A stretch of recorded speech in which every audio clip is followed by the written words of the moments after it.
Gusto nyo bang mapalabas yung abs nyo? Tara, sabayan nyo ako at tuturuan ko kayo paano ko pinalabas yung abs ko at mga technique para mapalabas ito. Let's go! First exercise natin guys is rope crunches. Dito guys is nakatayo lang ako guys. Hindi na ako lumuhod guys kasi ginagamit ko yung yung pang kneeling or yung foam na pang luhod. Kasi dito guys, okay na sa akin yung standing rope crunch kasi kaya ko naman, flexible pa naman yung lower back ko. So yun, napifeel ko naman yung form dito.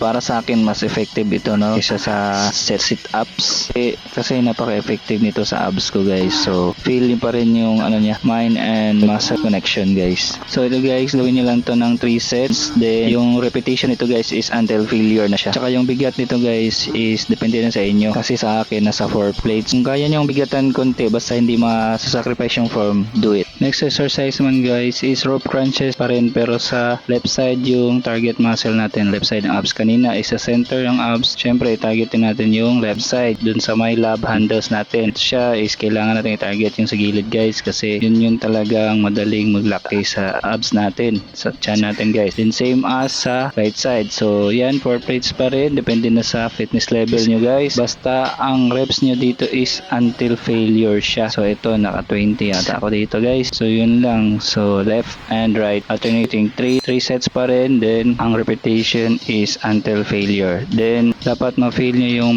muscle tension guys, yung ab, tsaka yung mind and muscle connection dapat ma-feel nyo siya. So next exercise naman tayo guys is seated knee tucks. Isa rin to sa best exercise ko guys na ginagawa ko sa abs or core ko guys. So sobrang effective din ito guys no sa ating core. So sobrang simple lang nito guys. Then napaka-effective. Then combine ko siya ng imaginary para siyang seated crunch na may iniiwasan ka na object sa harapan mo. Then until failure na ito guys.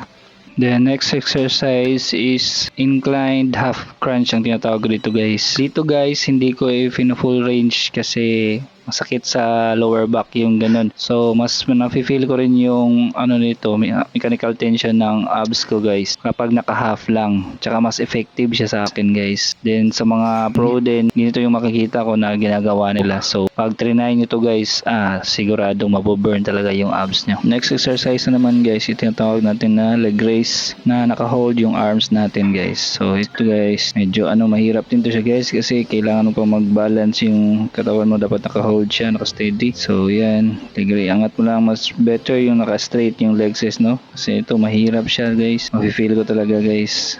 Dalawa yung mo dito kailangan nyo pang i-balance yung weight mo, then yung legs mo pa kailangan mo pang i-raise talaga yung legs mo. Then ito ginagawa ko guys is failure talaga kasi kapag hindi failure guys, hindi mo ma-maximize yung niya, mechanical tension ng muscles natin at saka walang growth pag ganun guys. Then ito naman guys is leg raise pa rin na yung palm na nakahawak sa ibabaw ng parang bar guys. So yung sets ko dito guys is 2 sets lang pero failure siya pareho guys kasi almost the same lang naman yung dalawang to. Pero yung iba guys 3 sets talaga yan guys. Pwede yung gawing 4 sets, depende na sa inyo guys kung mahaba pa yung oras mo or hindi ka nagchichika-chika sa gym. So focus ka lang yun. Pero sa 3 sets okay na yun guys. So guys, tapos na ako guys no. So pump na yung abs natin dito. Pose na lang. Makita natin kung lumabas ba yan. Lumitaw naman guys. Then nakita na natin yung effort natin guys. So isa sa ginagawa ko guys no is hindi ako kumakain ng maraming rice, sakto lang. And soft drinks, iwasan nyo guys kung gusto nyo lumitaw yung abs nyo. Soft drinks,